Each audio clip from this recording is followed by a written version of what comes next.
You're the strongest person everyone knows.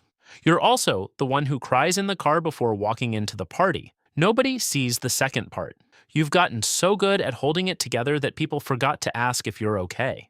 This video is about the person who lives between those two. If you're the one everyone calls when things go wrong, the one who remembers the birthdays and notices the mood before anyone says a word, but who quietly suspects you're harder to love than most people, welcome. You're about to feel uncomfortably seen. This isn't about being nice, it's about a very specific wiring that most people who have it never manage to notice in themselves. And once you see it, you can't unsee it. Here's what the world tells you about yourself. You're selfless, giving. A little too sensitive, maybe, the kind of person who gives too much. And you've probably worn that label like it's a flaw with good manners. But watch what's actually happening. The kindness and the self-hatred aren't two separate traits sharing one body. They're the same mechanism wearing two different masks. Psychologists have a name for the lens you see yourself through. They call it a negative self-schema. Basically, it's a deep, pre-installed belief that you are fundamentally flawed, less than, not quite deserving. Here's the strange part. That belief doesn't shut off your warmth toward other people. It cranks it up. Because if you're convinced you don't deserve good things, the one socially acceptable way to feel like you matter is to make everyone else's life better. And there's one specific childhood moment that installs this whole pattern, but we'll get to that because it's not what you'd expect. And here's the thing almost nobody says out loud. That instinct to give, science genuinely loves it.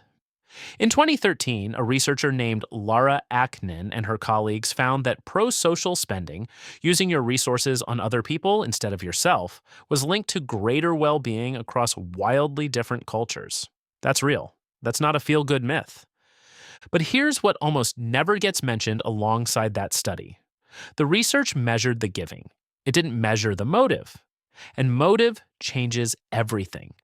Giving from a place of security feels like an open hand. Giving from scarcity feels like a transaction you entered, hoping nobody would notice how desperate you were. And there's a second thing the research keeps confirming. In schema therapy and attachment work, the same finding shows up again and again. People carrying this pattern reliably report feeling most worthy of love right after they've been useful and almost never just for existing. Think about that for a second, because this is the part that stings for you specifically. You've probably always assumed your generosity was proof of your goodness, but your nervous system might be running a quiet ledger underneath it, tallying every kind act as evidence that you're allowed to exist. That's not virtue, that's survival dressed up as virtue. And it gets stranger. Here's what's fascinating.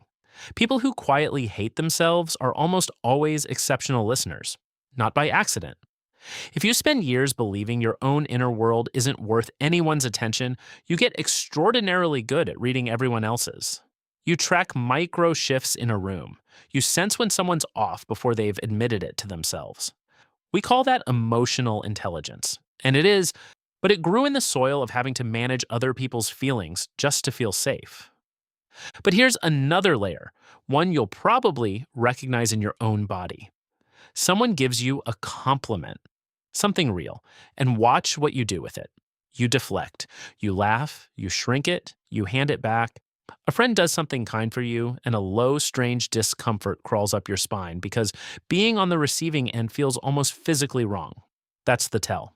The self-hatred doesn't shout. It shows up as an allergy to being cared for. And notice the reflex underneath it. When someone offers to help you, your first instinct isn't relief. It's a scramble to even the score, to give something back fast so you don't have to sit in the unbearable feeling of owing. Receiving for you isn't a gift, it's a debt. Picture this. It's a Tuesday, maybe 9 p.m. You're on your couch, phone warm in your hand, and you've just spent 40 minutes talking someone else off a ledge. You did it beautifully. Then the call ends, the room goes quiet, and there's this hollow beat where you realize you have no idea who you'd call. Not because no one would pick up, because asking has never once felt like an option. And that leads to the childhood moment I promised you. It's this, love that came and went. Affection that depended on your behavior, the adult's mood, your grades, whether the house was tense that week.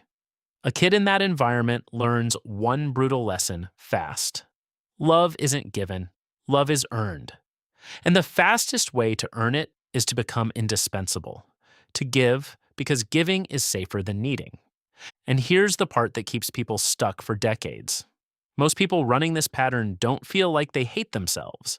It doesn't announce itself, it disguises itself as being a realist. As humility, as I just don't think I'm that special. The story is never, I hate myself. The story is other people's stuff is more important than mine. And a culture that worships selflessness will applaud you every single time you disappear. And the next part explains so much about why you and the people who receive love easily can barely understand each other.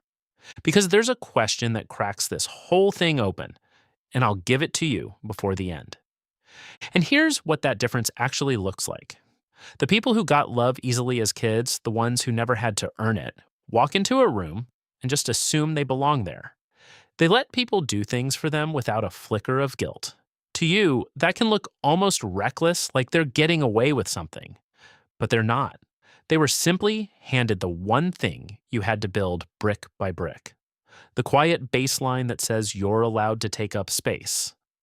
It's not that they're stronger than you. It's that nobody ever asked them to prove they deserved to exist. You've been passing that test your whole life, in a room where no one else even knew it was being given. Now, let's be honest about the heavier side of this.